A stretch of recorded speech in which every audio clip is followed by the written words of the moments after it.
At the heart of any great cocktail is your liquor.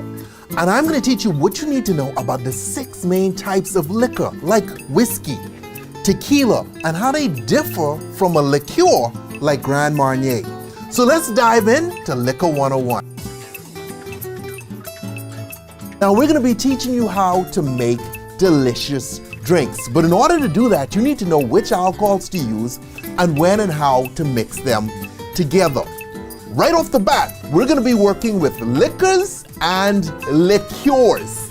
Yes, they are different. The 6 main liquors are vodka, rum, gin, tequila, whiskey, brandy. Now, what is a liquor? Ciroc and Kraken are examples of liquors. So to get a liquor, you start with a fermented beverage. A fermented beverage is one where sugars have been turned into alcohol. So beer, wine, cider, those are fermented beverages. So you distill the fermented beverage, and what distillation does is it removes the water and creates a more concentrated alcohol, a hard liquor, a spirit. That is what a liquor is. Now, what is a liqueur? Blue Curacao, Bailey's Irish Cream, these are examples of liqueurs. To get a liqueur, you begin with a liquor, and then you add in a sweetener. That sweetener is what makes it a liqueur. Now sometimes it's flavored with herbs, spices, fruits, all kinds of stuff like that. But it must be sweetened in order to be a liqueur. Other than that, you just end up with a flavored liquor, okay? That sweetener is what turns a liquor into a liqueur. Mick Jagger once said, there are no absolutes in life, only vodka. So what is vodka? Vodka is a neutral flavored clear spirit. It's tasteless, it's odorless. Matter of fact, that's how it was marketed to America, as being tasteless and odorless. So you could drink it on your lunch break without your boss knowing. I'm not even joking. This is how it was marketed to us. Vodka is typically made from grains or potatoes. But for instance, Ciroc is made from grapes, okay? And vodka begins its life clear, but sometimes colors are added, which is why we have this thing here, Lavord, which is a black vodka. Real great during Halloween. Some of the more popular vodka drinks that you guys know would be Bloody Marys, Moscow Mules, Kamikazes, Screwdrivers, Greyhounds. There are tons of vodka drinks. Here's why. Because it's so neutral in taste, it mixes well with anything. You could spike literally anything with vodka and make it work. You know how when you get a shot of cheap tequila, they give you the salt and the lime, and then you go through chugging and all this, and that's how you do tequila? No, that is how you do cheap tequila.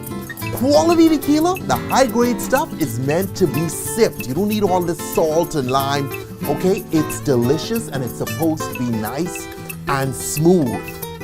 Now, some of the more popular tequila drinks that you guys would know would obviously be the Margarita, the Paloma, Tequila Sunrise, even a Bloody Maria. That's a Bloody Mary where you lose the vodka, add in tequila. So what is a tequila? Tequila is made from blue agave. And in order to be called a tequila, it has to be produced in Mexico in one of the 5 tequila producing regions. If you make tequila the exact same way they do it in Mexico, but you cross the border, okay, you cannot call it tequila. They will sue you. And yes, companies have tried and they have been sued. So let's get into some of the types of tequila. This right here is the most popular version that you guys I'm sure are familiar with, okay? This is the Jose Gold. This is a mixto. So it's not 100% blue agave, it's 51% blue agave, and the other 49% might be colorings and flavorings and all the other additives to get in there to give you this color and this taste, okay? These tend to be cheaper, obviously, and they're designed to be that way. So now let's get into the 100% blue agave category. This is where you have a lot more of the quality stuff, a lot more of the expensive stuff. So the first one would be the silver or the blanco, which is what we have here. And these are aged in clear cask or steel barrels for less than 60 days. That's why they have such a clear color. The next category would be the reposado or rested, which is what De Leon here is. And these are aged in barrels for more than 60 days, but less than a year. So these have no colorings added to them. The color is pulled from the barrels that these are stored in, okay? And that's why they have that beautiful golden brown color. The next level would be the Aneo, and these are aged for more than a year, but less than 3 years. And typically they have this rich golden color because they've been aging for a long time. They tend to be darker in color. But this right here is a special Aneo. This one's still silver. So this was aged between 1 to 3 years, but it was probably done in a steel barrel or something where it didn't pull in a whole lot of that color, so it stayed clear. George Washington was such a rum lover that for his inauguration, he had a barrel of rum brought in from Barbados so that they could party, all right?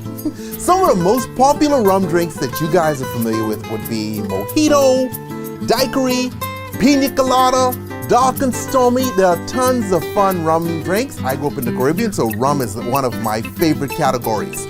Now, most rum is made from molasses, okay?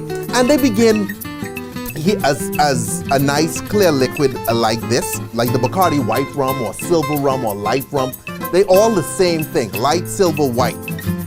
But there are lots of different categories in rum because over here you have your spice rum.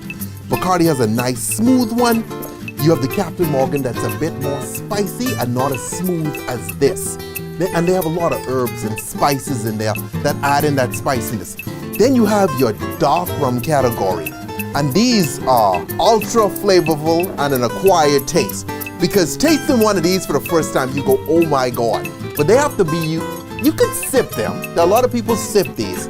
But most of us, most people in bartending, mix these with other things to create fun drinks, especially cool tropical drinks. A lot of times feature a layer of Myers or Kraken or something like that on top. Another fun category in rum is the high proof rum. So you have here Bacardi 151 and you have here Demerara 151. So what is that 151? That 151 is the proof, okay? And you divide the proof by 2 to get the alcohol percentage. So each of these is 75.5% alcohol. And we call them high proof because, you know, it's a higher alcohol content, which means the higher the alcohol content, the more likely it is to start a fire. So you could, you know, start flames and flaming drinks. That's why you see us use Bacardi 151 so much. Gin is the national drink of England, but that's not where it was created. You see, what happened was during the Dutch War of Independence, British soldiers noticed Dutch soldiers sipping on this before they went into battle. This actually had the nickname Dutch Courage, okay? And if you look at the label, it says right here, the grandfather of gin. What does that mean? So those British soldiers saw this, took it home, and reworked it in their own way to create the gin that we know and love today. So what is gin? Gin is created from distilling grains or malt. But in order to be gin, it has to have juniper berries. If there are no juniper berries, it ain't gin, okay? And people who make gin, they don't only add juniper berries, they add a lot of other botanicals, like coriander, anise, citrus peels, so you get all these delicious botanicals in there, and it's just awesome from bottle to bottle because they're all slightly different. If you look at this one right here, Bombay Sapphire Far East, they're using Vietnamese black peppercorn and Thai lemongrass.